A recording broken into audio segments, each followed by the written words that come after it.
partir de qué momento, Carlos, tú te das cuenta que eres escritor? No pienso yo en la región más transparente, no. Pero en tu vida, ¿en qué momento dices? ¿Tú sabes en qué momento empecé a escribir a los 7 años?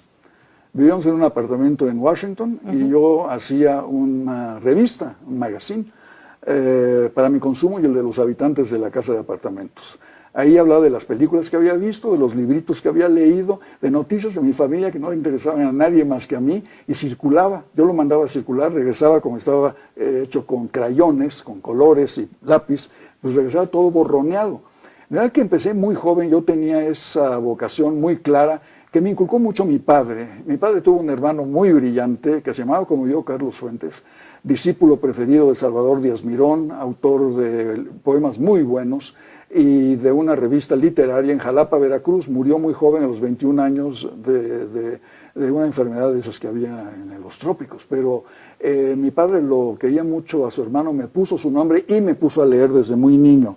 Por eso yo creo que enseguida tuve el sentimiento de amor a la literatura, de adhesión a la literatura.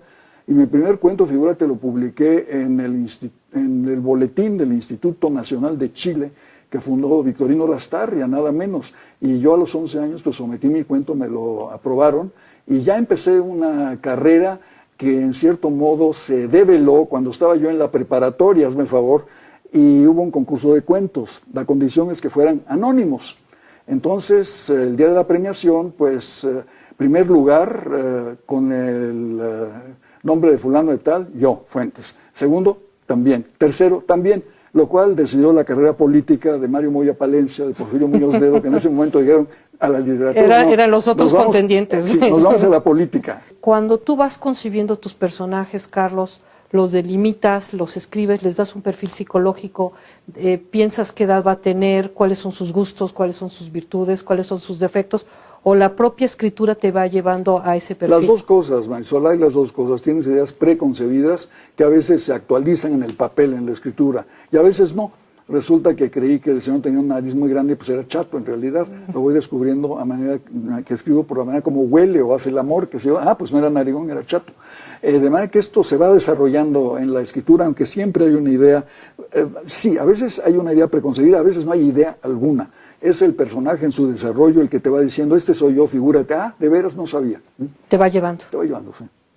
A 50 o casi 50 años de distancia, ¿qué diferencia ves en esa visión panorámica que tienes tú del México posrevolucionario de la región más transparente al México que novelas y que narras en Todas las familias felices? Sí, la distancia es muy grande, aunque las consecuencias eran previsibles, claro. En cierto modo.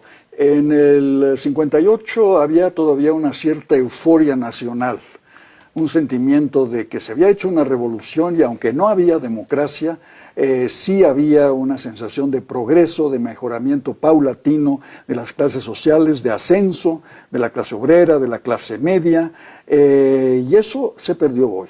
Ahora no parece haber un proyecto nacional como no sea el de la democracia y acabar con la pobreza para que la democracia realmente se instale y no sea un ave de paso.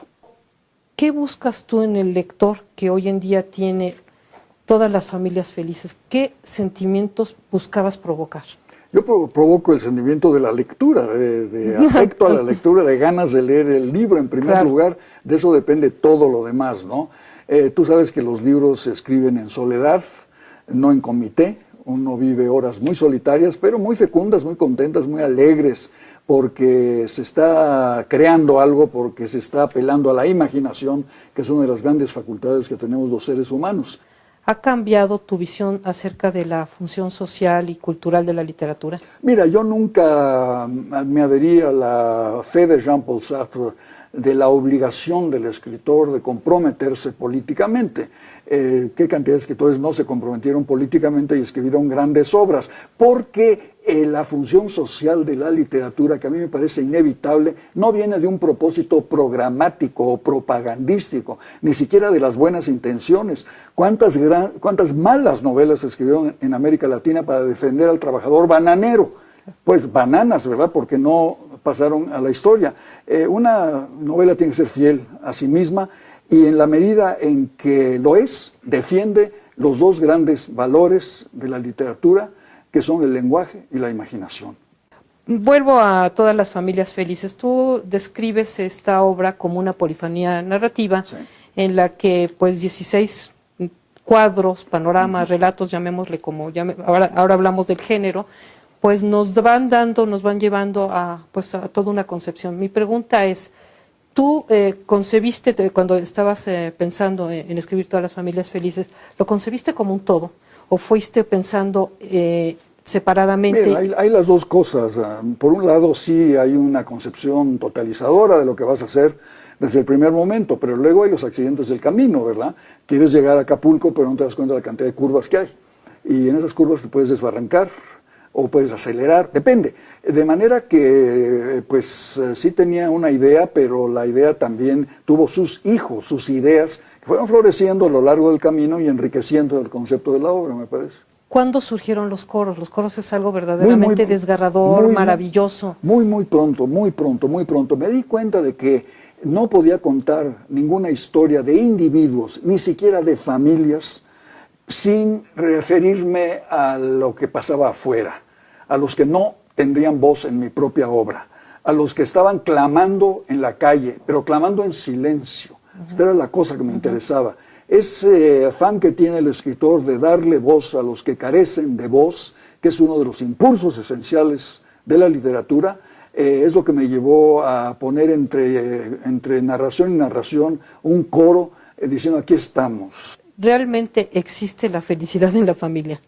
¿Se puede dar la felicidad? Existe, pero siempre va a haber quien amuele la felicidad de la familia. Eso pasa en las mejores familias. Claro, es innegable. En las peores también, ¿verdad? Ajá. Que va a haber un personaje que va a echar a perder la sopa, que parecía muy bonita, y de repente pues aparece el escarabajo en la sopa, la mosca en la sopa, que es ese maldito en las familias, que nunca falta, ¿no? Siempre, nunca si falta. le escarbas tantito, todos porque tienen... Porque es malo, porque es antipático, porque es holgazán, porque es bruto, lo que tú quieras, te echa a perder la convivialidad familiar. Así que en una familia hay de todo, no todo el mundo es perfecto, ni mucho menos, ¿verdad? Claro.